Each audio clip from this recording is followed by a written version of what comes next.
मैंने अरविंद और रेखा को पुलिस स्टेशन में सुरक्षित रखा था, पर अगली ही सुबह कार के एक्सीडेंट की वजह से रात को जो मैंने सपना देखा था उसे मेरे सामने सच होते हुए देख मैंने लगभग सोच ही लिया था।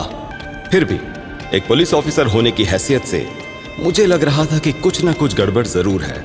अरविंद और रेखा जिस रात को वहां रुके थे, मैं उस रात की सीसीटीवी फुटेज को चेक कर रहा था।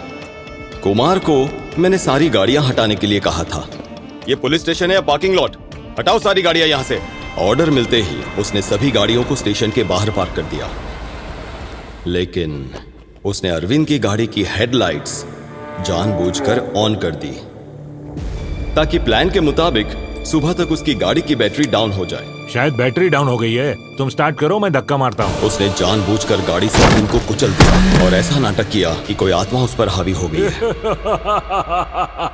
दरअसल कुमार अपनी ऑनलाइन गेम खेलने की आदत की वजह से गले तक कर्ज में डूब चुका था और तुम्हें इस बात का पता था। इसलिए कुमार को 5 लाख रुपए देकर तुमने अरविंद को उसके हाथों मरवा दिया।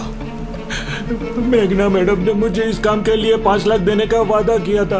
वो आपकी वाइफ है सर, मैं उन्हें मना कैसे करता सर? ये देखो, तुमने बैंक से 5 लाख रुपए निकाले थे, उसका स्टेटमेंट।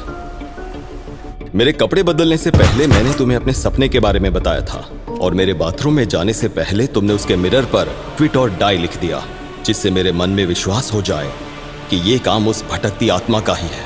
फिर तुमने तांत्रिक को बुलाने के लिए कहा। तुम ये जानती थी कि पैसों के लिए कोई भी तांत्रिक भूत ना होते हुए भी बता देगा कि वहां भूत है, पर मैंने पुलिस ट्रेनिंग में साइकोलॉजी सब्जेक्ट पढ़ाने वाले प्रोफेसर राजन को फादर जोसेफ फर्नांडिस बनाकर गेस्ट हाउस में इंट्रोड्यूस करवाया। तुम हमेशा मुझसे केस के बारे में पूछती रहती थी और अगला इंटरोगेशन किसका होने वाला था ये जान लिया करती थी, और ये बात तुम गोपाल को बता देती थी। कल तुम किस किस की इंक्वायरी करने वाले हो? इसका नाम दिव्या है, फिल्म एक्ट्रेस है। गोपाल रजिस्टर में सबका नाम मार्क करके रखता था और तुम्हें बता देता था कि उसका नाम मार्क किया है या नहीं। फिर क्या था? हेलो मैडम, आपने जिस दिव्या का नाम बताया था उसका नाम रजिस्टर में मार्क करके रखा है, आप वहाँ मत जाइएगा। अगर वो नाम रहता तो तुम इन्वेस्टिगेशन के लिए मेरे साथ कभी नहीं आती थी। पृथ्वी, मुझे हॉस्पिटल के लिए देर हो रही है, मुझे जाना चाहिए। पर मंजूनाथ के इन्वेस्टिगेशन के टाइम पर तुम मेरे साथ वहां पर आई थी, क्योंकि हम पकड़े जा चुके हैं मंजू। ये आप क्या बोल रही है मैडम? हाँ सच में, तुमने सबका खून किया है, ये पृथ्वी को पता चल गया है और वो तुम्हें गिरफ्तार करने रत्नागिरी पहुंचता ही होगा। मुझे बहुत डर लग रहा है मैडम। मुझे तो लग रहा है मरना ही सही रास्ता है। हाँ? मंजूनाथ निर्दोष था, पर बेचारा डर गया। पकड़े जाने के डर से उसने सुसाइड कर लिया और तुम बच गई। अर्चना की पोस्टमार्टम रिपोर्ट से पता चला कि मरते वक्त वो प्रेग्नेंट थी। उसके बाद अनंत को ये डाउट होने लगा कि हो ना हो ये सभी केसेस एक दूसरे से मिलते जुलते हैं। सर, एक डाउट है सर। हाँ बताओ। ये सभी केसेस एक जैसे ही हैं।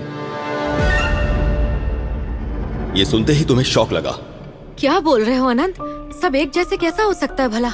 और उसी वक्त अपने आप को बचाने के लिए तुमने अपना दिमाग लगाया। सबकी जरूरत क्या है? उन 70 केसेस में से फीमेल कितने थी जिनकी मौत हुई? 12 थे। हाँ 12 थे। ठीक है, उन्हें ले आओ, पता चल जाएगा। तुम इस बात से डर गई थी कि मैं सारे पोस्टमार्टम रिपोर्ट की जांच करने लगूंगा और इसीलिए तुमने सिर्फ औरतों की रिपोर्ट लाने के लिए कहा, क्योंकि उन औरतों की रिपोर्ट से मुझे कुछ भी हासिल नहीं हो पाएगा। पर अब मेरे पास सारे के सारे पोस्टमार्टम रिपोर्ट है और उस रिपोर्ट में सबकी मौत की वजह सिर्फ सुसाइड नहीं थी। किसी किसी की बॉडी में LSD नाम का ड्रग बरामद हुआ है। तुमने उन्हें LSD जैसी ड्रग प्रिस्क्राइब क्यों किया था मेघना? मैंने किसी को प्रिस्क्राइब नहीं किया। तुम ही ने किया था, क्योंकि वो सब के सब तुम्हारे पेशेंट्स थे। मैं उनमें से किसी को नहीं जानती। झूठ बोल रही हो तुम। उन सबको तुम जानती थी। मेरे भाई को भी तुम ही ने मारा।